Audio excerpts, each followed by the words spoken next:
This is Triggered. And you will be.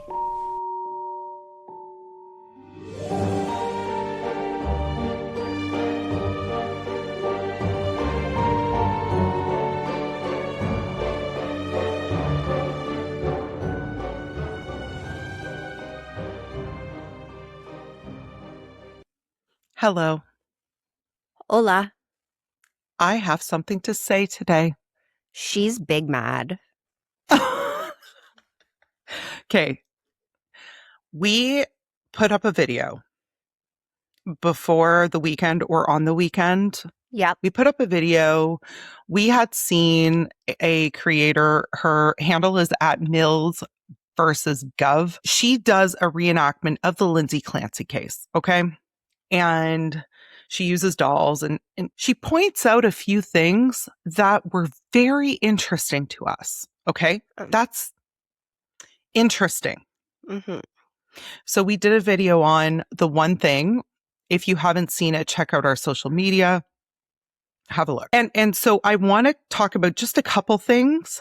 Firstly, if you come onto our videos and you call us insane or you have nasty things to say about us, it's not landing the way you think it's going to land because guys, we read through them and belly laugh. Like, we enjoy the fact that you are so upset by something you saw that you have to attack and act like a complete moron. Yeah. So hilarious for us. So funny. And that brings me into my next point. You can have opinions. We want you to have opinions. That is what's so incredible about having a platform like this is you are meant to have your own opinion. It's not always going to be the same as ours. Ashley and I have differing opinions all the time. All the time.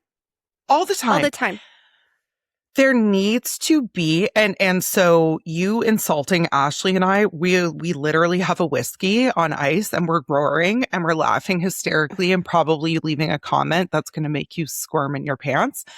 However, where I draw the line is when other people, complete strangers, are commenting on something on our page, and you feel the need to come in there and call them morons or call them names or belittle them in some way, you will get blocked and also grow the fuck up. Grown-ass men attacking our listeners or people who have opinions or want to have a conversation. This is a place where our listeners and people that, we have in our community should feel safe. So attack us. Come at us. We put ourselves out there. You want to fucking call us idiots? Tell us you hope we die and our kids die and you want our husbands to cheat on us. Cool story. I'm glad you lost sleep over it. But do not think for a second we will tolerate you attacking our listeners, our friends, our community, because you will be blocked. Grow up. Yeah. Okay. So the last part of my spiel for the day before we get into whatever you're doing. The Lindsay Clancy case, guys, listen, okay? There's a few things I just want to cover because it became abundantly clear when we posted this video. As of today, as of right now, with what's going on in the trial, with what we have in front of us, Lindsay Clancy killed her kids, okay? Right. With the facts that we have, we're not saying she didn't. No. However,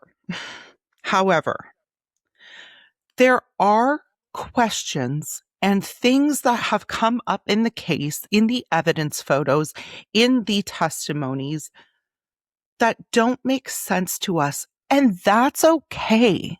Right. We're allowed to talk about that.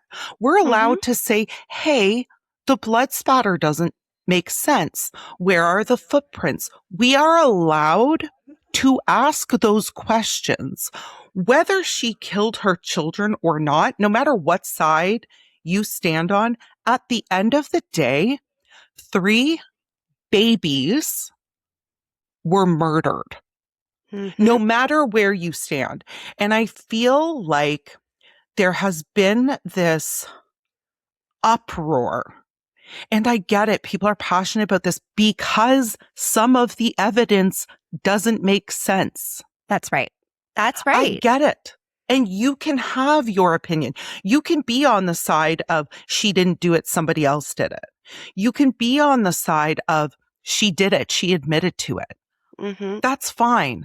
But we're losing sight of the fact that what's happening today, the trial that is occurring right now, Mm-hmm. isn't determining whether or not she did it. We are assuming she did it because she said she did. That's right. But we can ask any fucking question we want. Okay? Capiche? Period. Done. Yeah. So that was just my thing for the day because I was really surprised. And I should say from that video, there were tons of very respectful conversations that started. Yeah. And exactly why we posted it, there were some people that were like, what if, and if you haven't seen it, this won't make sense, but what if the table was on those little feet? Wheels. Okay. Yeah. And I hadn't thought of that. Okay, cool. I'm glad that we're opening that conversation. And it was really respectful. And I appreciate everyone who commented and had thoughts and shared their opinions. That's what we do here. Yeah. But everyone else needs to calm down. What will never be tolerated will be downright disrespect and bullying for our listeners. We do want to create a safe space, but also us telling us you hope we die and things like that is just gross. Like, don't be gross. I'm not saying it's just men because there was a woman who told me that I needed Jesus and that I better ask for forgiveness. So it's not just men. The majority on this particular video, guys, you're grown men, probably with families to support. Yeah. You can see something online. Yep. Be like, oh my God, these bitches are cray. Yeah. And move on. You can do that. Yeah, that's an option. Because like we said, you commenting and throwing a hissy fit leaves Ashley and I in stitches. So you're not getting what you thought you were going to get. We're not losing sleep. So that's for sure. So that's what I needed to say today. Well, thank you for bringing that up because it's just so silly to me that, you know, we're having to, in this day and age as grown adults, reprimand grown adults. And let's do better. Yeah. All right. We are here for a story and I have one for you. Yeah. This one was actually recommended by a client. I can't shout her out because of the nature of my work. It's client confidentiality, but she knows. I was like, hello, lady. Hi, ma'am. Okay. So today we are going to Brighton, England in October 1986. When you said Brighton, England, I was like, with our joy? Right? Like, yeah. And before we get into anything else, this is going to be a huge trigger warning. This does involve, you know, sexual abuse of minors, the murder of children. It's horrible. It's just horrible.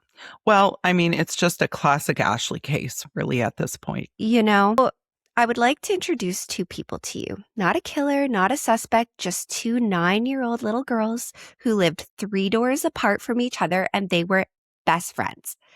Their names were Nicola Fellows and Karen Hadaway.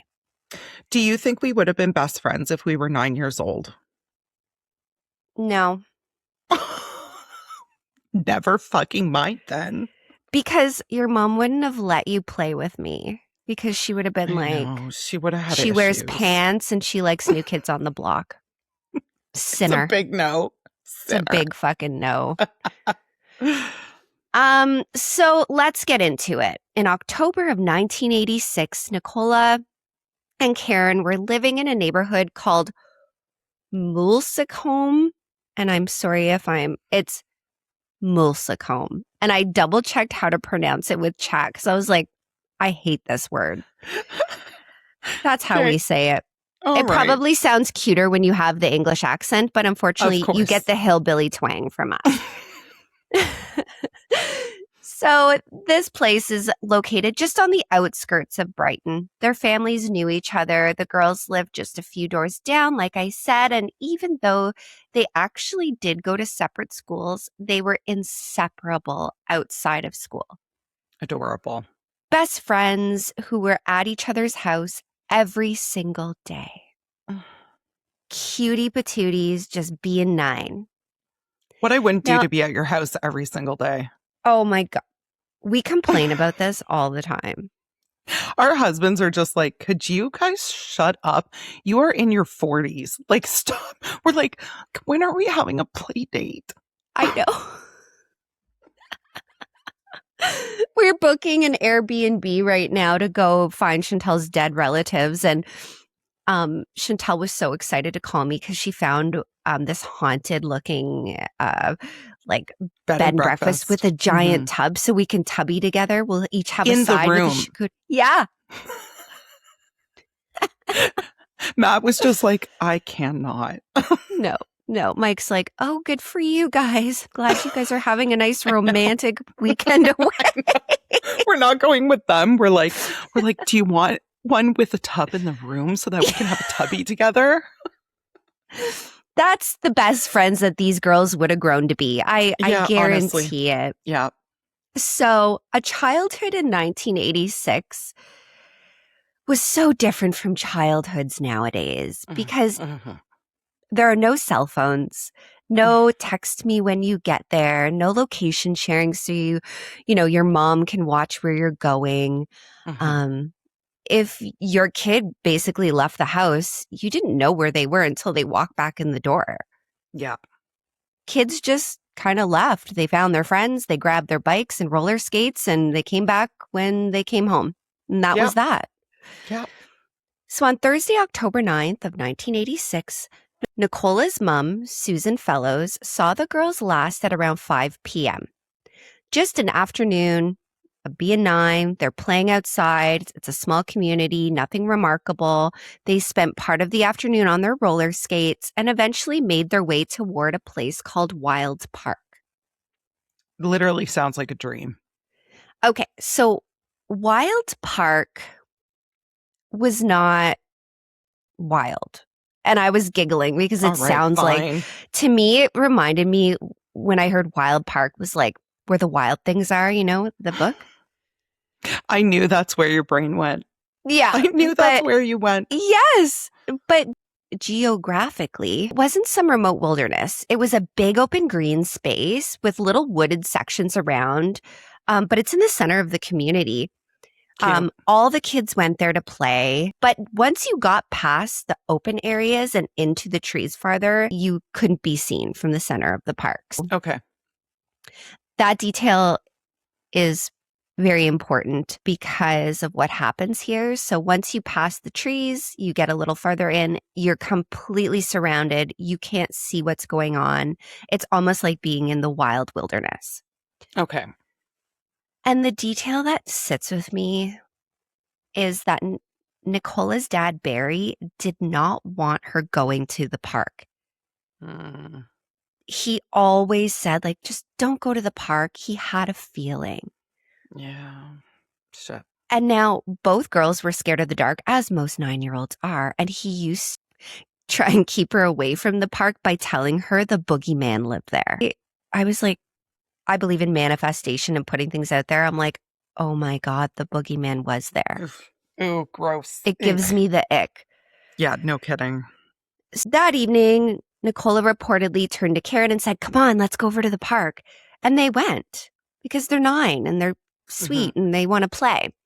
Yeah. At around 5:15 that evening, a man saw them playing near the entrance to the park. He wasn't a stranger. His name was Russell Bishop. 20 years old, a local roofer with a bit of a reputation for petty theft. All right. He lived with his girlfriend, Jennifer Johnson, who was pregnant at the time. And Bishop actually had real ties to Nicola's family. He would play football and cricket with her dad, Barry. But The uncomfortable part of this is Bishop had an interest in young girls. You know what, Ash? Well, And the parents knew it. Apparently, they worried enough that they separately warned their kids to stay away from him. So the parents were like, there's something off about this guy. Just stay away from him, you know? and it's like, what do you do in a situation like that? You do exactly that because this person lives in the community. If he Yep. hasn't actually outright Done anything. done something and you just know that he's weird about it, that's exactly what you do. Hey, girls, maybe don't hang out with Yeah. Russell. Something about him. Just Mm-hmm. keep your distance. Yeah. Now, later that evening, Bishop was also spotted near a police box on Lewis Road, wearing what witnesses described as a light blue top. Keep that piece of information. All right. Logged. Right. So by bedtime, Nicola and Karen still weren't home. And by bedtime, you're panicking because Absolutely. it's bedtime. Absolutely. Yeah. Karen's mom, Michelle Hadaway, called 999, which is the equivalent to 911 here. At first, it's the normal, hopeful explanation. Maybe they lost track of time. Maybe they're still playing somewhere. Maybe they went home to another friend's house. But remember, we don't have cell phones. So checking location apps is not a thing. Parents and No. neighbors had to physically go out and look. And as the evening wore on, hope started running out. Word spread through this community very quickly, and hundreds of residents joined the search alongside police. One of the volunteers turned up to help was Russell Bishop. With his dog, Misty. He'd tell people Misty was a highly trained tracker dog. Russell, you're 20 years old. You didn't train Misty. I highly doubt. Yeah. Right away, I don't like it. The search went on into the next day. On the morning of October 10th, searchers moved through Wild Park, which, I don't know, wouldn't that be the first place you'd be going? Yeah, I mean, I would. That's the first place I would go. And unfortunately, 2 teenagers found Nicola and Karen hidden in a makeshift den, lying together as if they were sleeping. Oh, God, Ash. And I was like, found by teenagers. That's horrifying. Every time that I hear about a case where victims are found by kids, that's a whole nother trauma to the big trauma. That's like, what? Police were called, obviously, right away, and the officers pushed through the vegetation and the overgrown area they were found. Both girls were dead. Oh. Now, when Bishop heard that the girls had been found, he ran towards the scene alongside a police constable. But the officer would later recall that Bishop did not get close enough to actually see or touch the girls. And that's important. Okay. I can see where this is going. Yeah. Right. A postmortem revealed that the girls had been strangled to death. And what happened sexually to these children was horrific. They were both severely sexually assaulted. Now, I'm not going to say how severely because they were 9, but when I say severely, you know what I'm probably referring to. It's bad. Yeah. Oh, so obviously, overnight, this whole scene went from a missing persons case to a double murder. Wow. It gives me chills because you and I grew up in this time. Right? Absolutely. And I vividly remember living on a street in our hometown as a young child. I was maybe like 6 and watching, my mom being like, you stay here with your brother. I'm going to help the neighbors look for their kid. Now, they found him, but they, to be doing that, to go through this, and then to find what they found, I can't imagine what that would do to a community. It's crazy. So in the days that followed, Bishop starts talking about what he claimed to have seen when the girls were found. Specific details about where they were and how the scene looked. Except the officer and the two teenage kids, essentially, who actually found them, said Bishop hadn't been close enough to know any of that information. I love when this happens. And you know what? Love might be a really twisted word to use in a situation like this. But what I mean is when a criminal slips up and says something that the police didn't tell them about, or that they could only know if they had been there when the crime occurred, chef's kiss. Chef's kiss. So he was kept back with everyone else. So how could he have possibly known the things he knew? Good question, Ash. And that wasn't the only problem here, Chantal. Oh, boy. As detectives started reconstructing his movements the night the girls went missing, because obviously they're like, why does he know that? Let's take a peek. Where he'd been, what he'd been wearing, and who could vouch for him, his account kept shifting, as it always does. He gave a series of contradicting statements and alibis. Witnesses placed him in the area wearing that light blue top. And investigators had also recovered something that would end up being the single most important physical clue in the entire case. A discarded sweatshirt. Oh.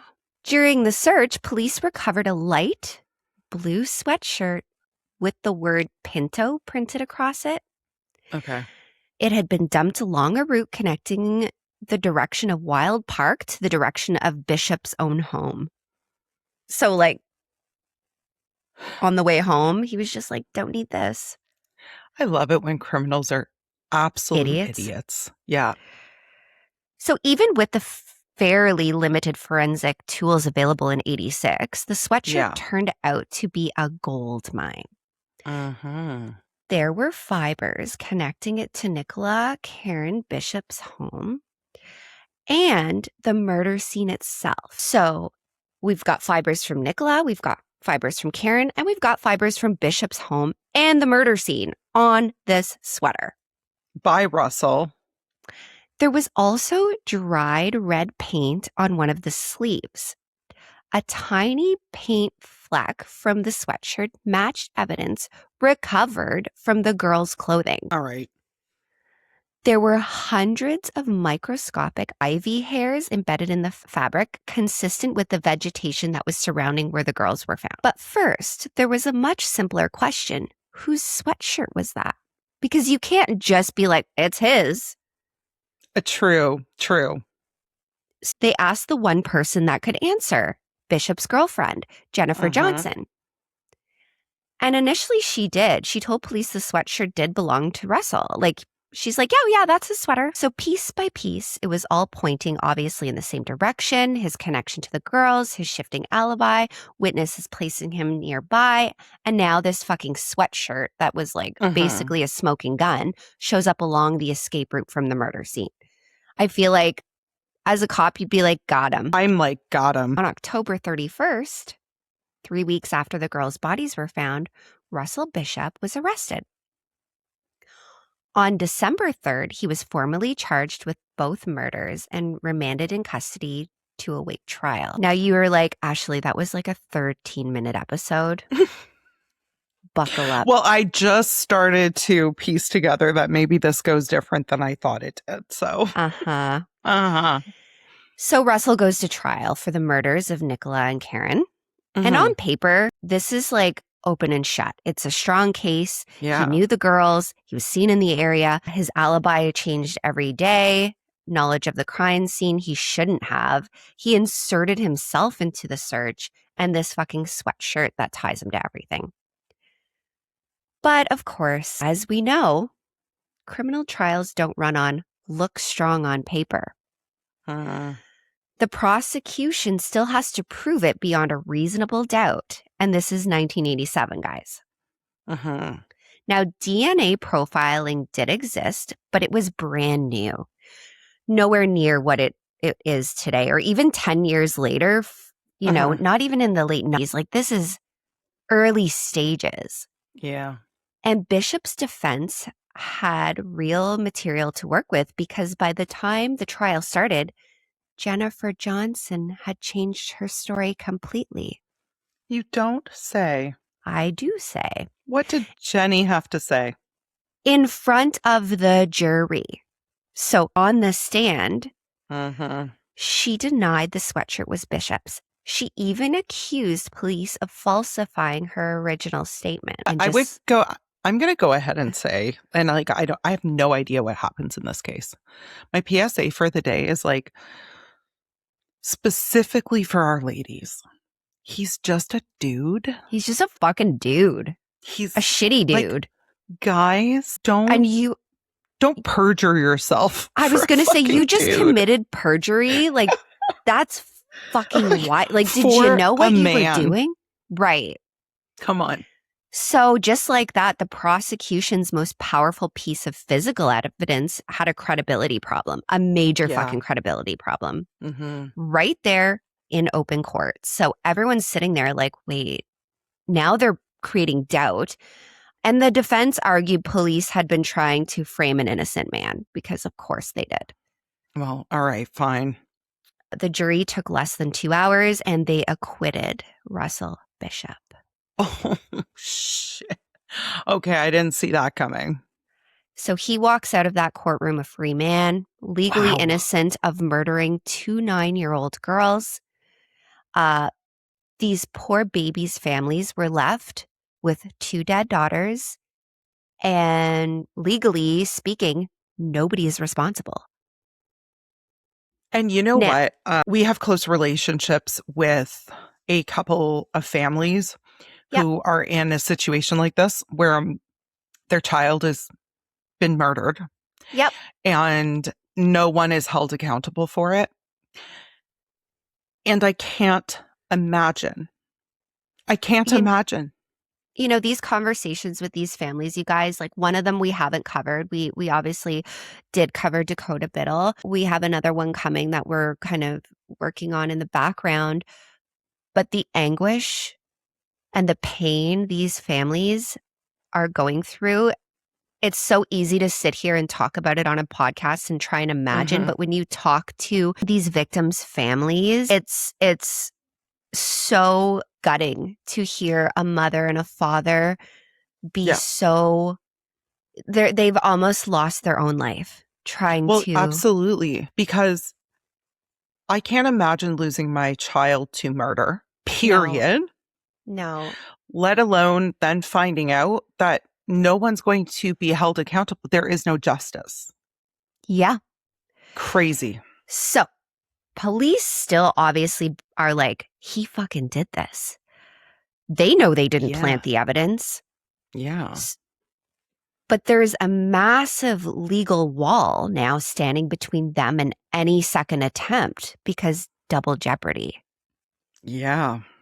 Shit. Right? He can't go back to trial for this. He's free. No. He has been found innocent. Like, there is nothing these cops can do. And I can't imagine being the police being like, we fucking know this guy did it.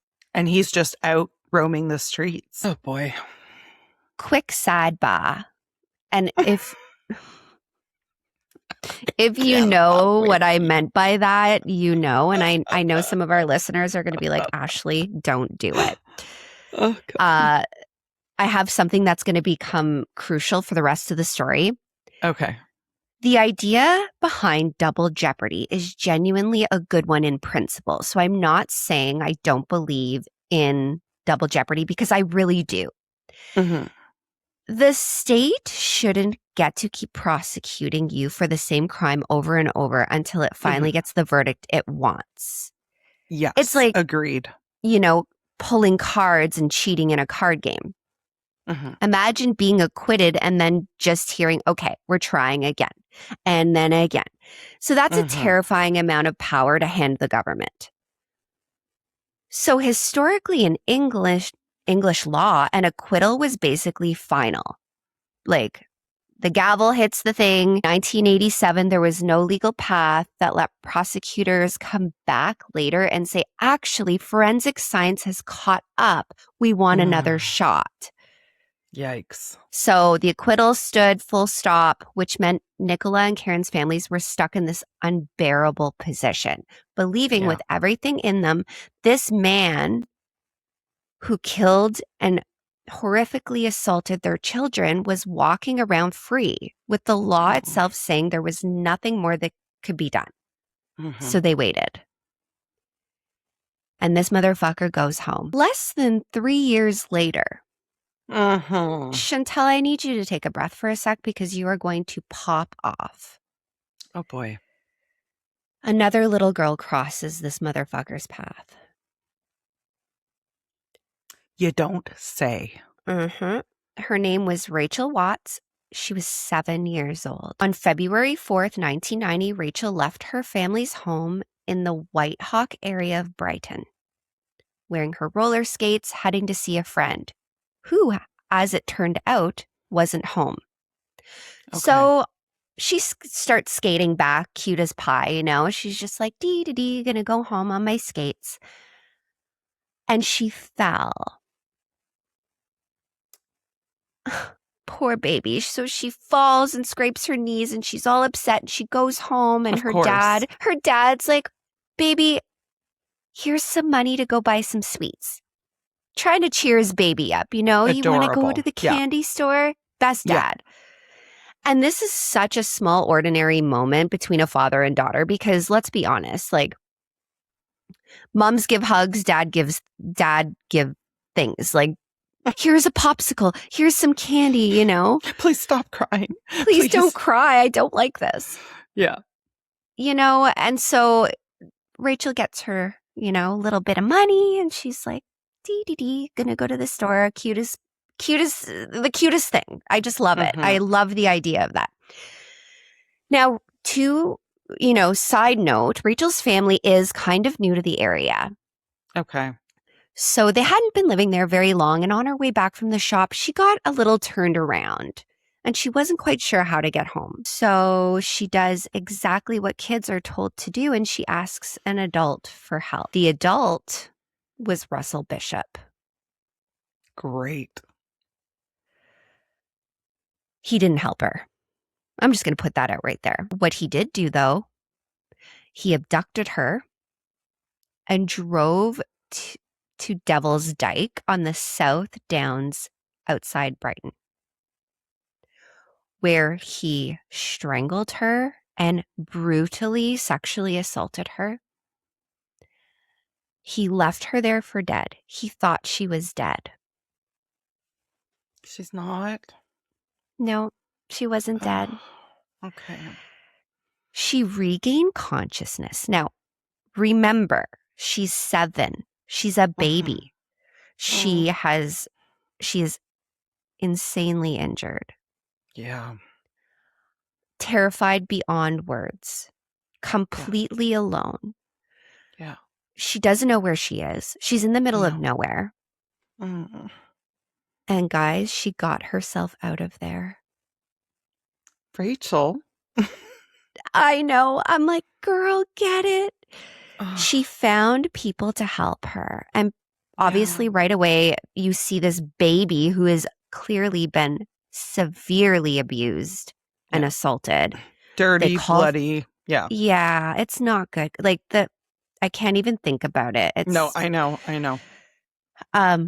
Police were called right away and they took her to the hospital. And the best thing was she could still talk. Rachel? You little darling. Rachel told police right away who had attacked her. Yeah. She identified Russell right away. Now, I sat with this for a moment and I was like, I can't imagine what that meant to investigators who still remembered Nicola and Karen. Do you know what I've been thinking about this entire time? Can you imagine being a juror that acquitted this man? I know. Oh my God. These police and jurors they knew, like the jurors had doubt. So of course they couldn't convict, right? If there's a sense of doubt, you really shouldn't. I can't imagine being on that jury and being like, no, everything points to him, but there's this one legal thing where Yeah. technically we have to let him off. Like, I don't think I'd ever sleep again. You would, honestly, I probably would end up in the hospital. There's no way, because to Oh, think this little God. 7-year-old baby then was horrifically attacked and left for dead. Yeah. And now this little 7-year-old pops out of nowhere, and she Mhm. survived an attack that was almost identical to the case of the other two. And she Mhm. was naming him. Yeah. So police arrest him again.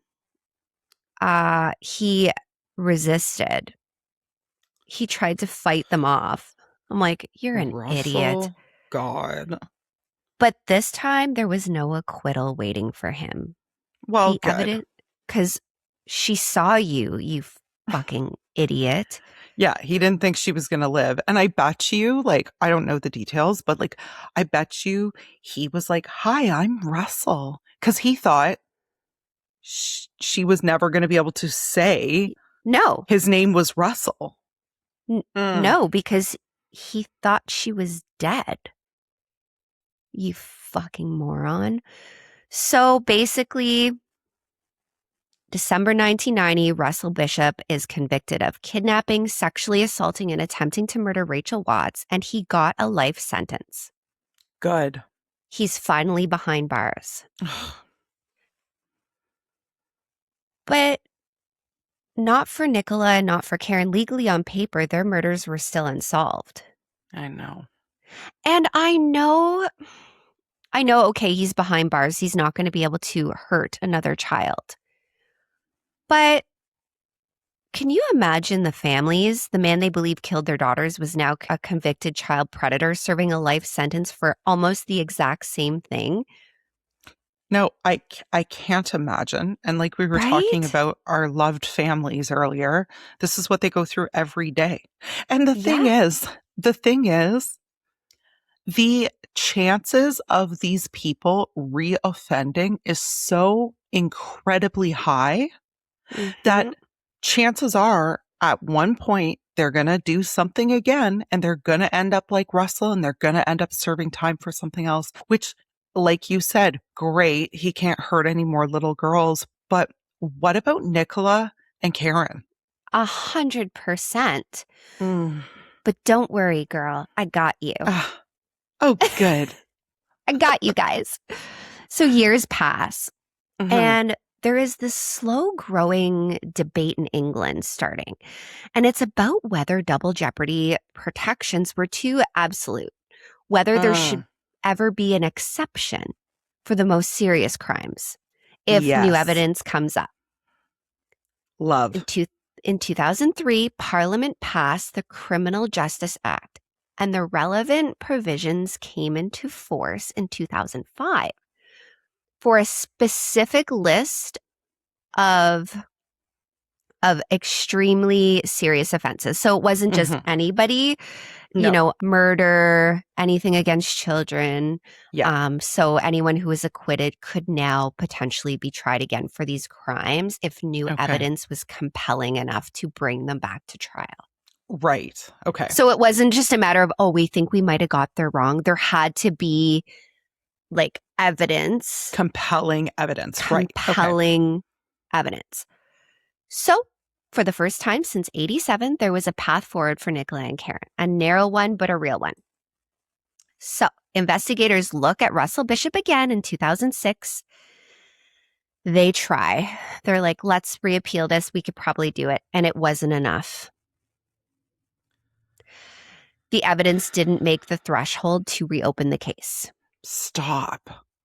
Come on. And they thought they had it. They're like, we have this. We're going to No reopen it. We're kidding. going to get we're going to get the closure these families need, and we Yeah. need to do this. Then in 2009, 23 years after Nicola's death, Barry Fellows heard a knock at his door. It's the Sussex Police. So by his own account, his first thought was maybe finally they had news about who killed his daughter. Mm-hmm. Instead, they arrested him Oh, what? on suspicion of sharing indecent images in connection with Nicola, her own father. What? I know. Oh my So, God. so this isn't some random person being pulled into a decades-old case. This is her dad, the man who had already survived more than 2 decades of grief, suspicion, and unanswered questions, and now he's publicly connected to the accusation involving his own murdered daughter.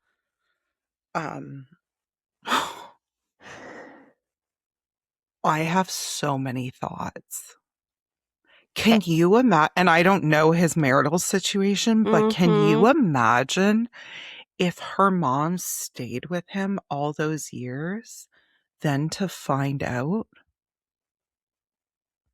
Well, what makes this so much worse, I think, is that he had already been looked at once before in 88 and it was dismissed. And the officers who arrested him in 2009 did not know that, but he was arrested anyways. And eventually he was released without any charges. Oh, okay. To be fair, there has never been any evidence saying that Barry Fellows had done anything wrong, and there still isn't. Okay. All right. Okay. Got it. But you can't undo something like that. No, that's a serious accusation. All of this costed the family, the marriage, a broken family. Absolutely. Like the whole family fell apart. So that was just like a side note. Time. Yeah. Right. This case just ruined lives. Yeah. Meanwhile, forensic specialists keep going back through all of these evidence with new tools that didn't exist before. Mm-hmm. And the story just keeps circling back to this fucking sweatshirt. Right. The same sweatshirt Jennifer Johnson had originally identified as Bishop's and then denied under oath got re-examined using modern DNA science. And this time, it delivered. Jennifer, you fucked. Fuck you, Jennifer, you monster. Honestly. Scientists found DNA linked to Russell Bishop on the sweatshirt. And they also found DNA linked to Nicola and Karen. And now you've got modern forensic evidence physically tying the suspect to both victims, which means there was a new trial. They have evidence, which means they can go and reappeal this. But the investigators tested something else. A sample that had been taken from Karen's forearm back in 1986 was preserved for all these years. Yes. Modern testing pulled Russell's DNA off of her skin, off of her body. God, I love DNA. The odds of getting that exact profile from a random unrelated person is 1 in 1 billion. Wow. So I was tickled. So the prosecutors take this evidence to the Court of Appeal, and their argument essentially is the case that exists now is not the case the jury heard in 1986. That's right. It's a completely different case. Yes. Now, science had brought things that the original jury never got to even consider, and Bishop's conviction for what he did to Rachel Watts could now be legally introduced as relevant in the case of Karen. So it's all coming together. I was This tickled. is everything I needed today. Yes. All right. The court agreed the threshold had finally been met. Yes. Okay. 30 years after he walked free, Russell Bishop could be tried again. So, in May of 2016, police arrest him again for the murders of Nicola and Karen. He wasn't the 20-year-old who had joined the search party anymore. He was a middle-aged, already a convicted predator, already serving a life sentence for Rachel. Yeah. And this time, prosecutors were walking in with 30 years of forensic science progress behind them. Let's fucking go. Let's go. So Bishop's retrial opened at the Old Bailey in October 2018. He was 52. This monster pleads not guilty because, sir, you're already facing a life sentence. Like, what? What are you doing? Well, actually, I do understand it in the sense that we see this all the time. Yeah. People will admit to the most horrific murders, the most horrific crimes, but when it comes to any kind of sexual assault, they're like, I didn't do that. No, I That wouldn't wasn't do me." that. Ugh. Fuck you. So the prosecution led by Brian Altmaic Mhm. didn't have one magic bullet. They had layers and layers of shit to present now. It's a machine gun. It was wild. Like, this jury got to hear Brian's connection to Nicola, his movements that afternoon, witness accounts, his strange behavior during the search, his knowledge of the crime scene when he couldn't have possibly known it, the fibers, the sweatshirt, the paint, the ivy, the DNA off Karen's own body, and the attack on Rachel. This is just boom. Individually, Bishop could try to explain away any one piece, but stacked together, there's no fucking way you're talking your way out of that. No. He still tries to spin the police are trying to frame him. And then things got real ugly in that courtroom because Bishop denied murdering Nicola and Karen, insisted he'd been unfairly targeted, and pushed back hard on the prosecution's read of the evidence. When Brian Altman began cross-examining him, Bishop got combative. At one point, he snaps and screams, "Don't stand there and make me look like an idiot." And at another point, turning to the judge himself, saying, "Excuse me, is this even legal?" And I'm like, if it looks like a duck and quacks like a duck, it's a duck. Yeah. Okay. So Bishop then tries to point the finger at Barry again. Oh my God. This poor fucking man. The only thing I can think of is like it must be boredom from being in prison. Like, this was so exciting for him. It was outside of his day-to-day that he was like, how can I make this spicier? But imagine the cruelty of that. This man he doesn't care. He doesn't, but it's horrible. No, it's so horrible. horrible. So this trial actually ran approximately 9 weeks. The jury heard everything at this point. And of course, heard Bishop fucking crying and having fits and tantrums the whole time. On December 10th, 2018, 31 years to the day after Russell Bishop had first been acquitted, the jury came back. It took them 2.5 hours, guilty of murdering Nicola Fellows and guilty of murdering Karen Hadaway. Peace, bro. Bye. But not peace. Right.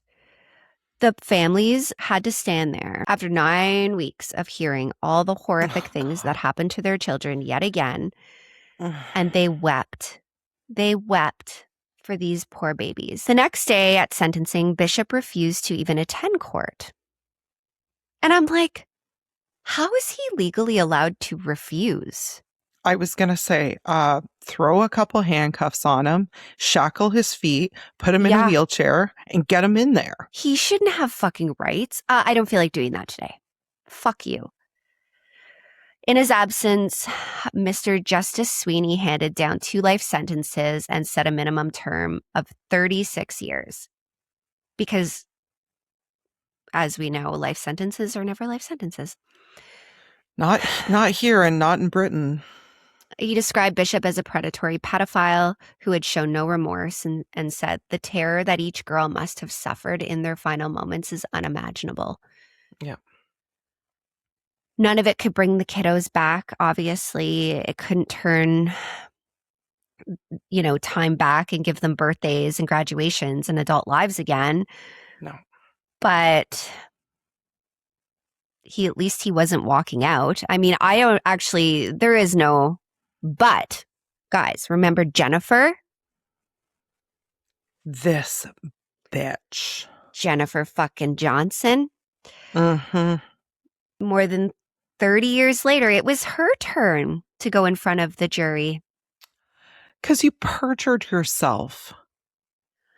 Johnson argued she'd been afraid of Bishop and had lied under duress. The jury heard her out, and they didn't buy her bullshit. On May 17th, 2021, Jennifer Johnson was convicted of perverting the course of justice and making a false statement. 2 days later, she got 2 concurrent 6-year prison terms. Good. She tried to appeal it, but it failed. And I have a lot of compassion and a lot of sympathy for victims of abuse. Okay. Like if we're going based on, if we're assuming that what she said was true and she was afraid of Russell because he sounds like someone you would be afraid of. Yeah. You can't lie in court. You just can't. And if you're afraid, you tell the truth. And then as soon as that's over, you pull someone aside and you say, I need protection because he's going to kill me now. Mm-hmm. You can't 100%. lie on the stand. You just can't. Like, don't be a monster. And how could you? Because you know what? If she would have said that, like, he would have went to prison. Like, you knew what he did to those kids. It's awful. I hate her. Awful, awful, Ash. So, January of 22, Russell Bishop died in custody. He had cancer. He'd only served just over 3 years of his sentence for Nicola and Karen's murders. Well, I hope he suffered greatly at the end of his life. Yeah. I mean, at least there was going to be no more appeals. Yeah. He died with no question marks next to his name. He died, everyone knowing the monster he was. And I'm grateful for that. Nicola's cousin, Lorna Heffron, spoke to the press afterwards. We're pleased that he's gone, she said, and he absolutely won't be able to hurt anyone else in the future. The world is a better place without him. She added that their families had always known he'd murdered the 2 girls and that the biggest relief was knowing they'd gotten justice for Nicola and Karen before his death. One more little piece to this. After Bishop's 2018 conviction, the families raised formal complaints about how parts of the original investigation had been handled. That led to a full independent review commissioned by Sussex Police and carried out by Surrey Police. Okay. Not to revisit Bishop's guilt, because that was already settled, but to understand what had gone wrong along the way. And why Barry Fellows had ended up arrested. On April 17th, 2024, so not so long ago, guys, Sussex Police publicly acknowledged the failures connected to the case. Chief Constable Joan Shiner met personally with both families. She did apologize for the failings in the original 1980s investigation, and she apologized directly to Barry for his wrongful arrest in 2009, stating clearly Barry should have not been arrested. There was and remains no evidence of any wrongdoing on his part. Good. I'm glad they got an apology. And I understand the apology, but I'm still fucking pissed because his whole fucking life fell apart. I know. You know? And we hear about this often, and it's like, oh, God. Like, cool, an apology, even a lawsuit.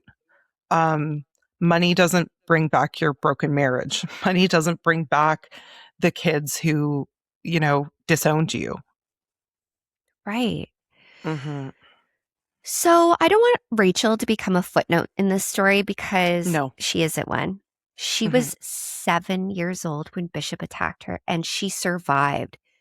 She talked to the police, she identified him, and her testimony helped put him away for the murders of Nicola and Karen. This girl. There are 3 kiddos at the center of everything. 2 who never got to grow up, and 1 who survived, spoke up, and helped make sure he never walked free again. So here's where I want to land this, because we always want to remember. Yeah. We want to remember these kiddos for who they could have been and what they were. They were beautiful. They were here and they existed.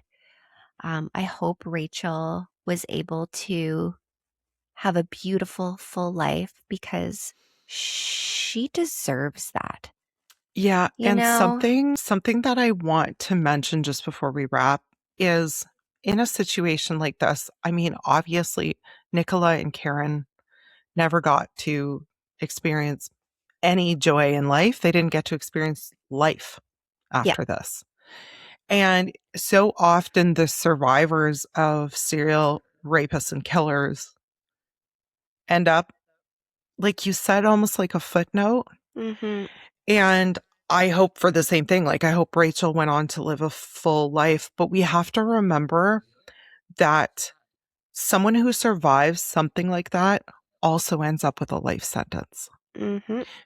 because the lifelong trauma that you endure after that Oh, it's a lot, guys. it's a It's a lot. lot. She was And 7. so I know she was 7. Her And so innocence that day died.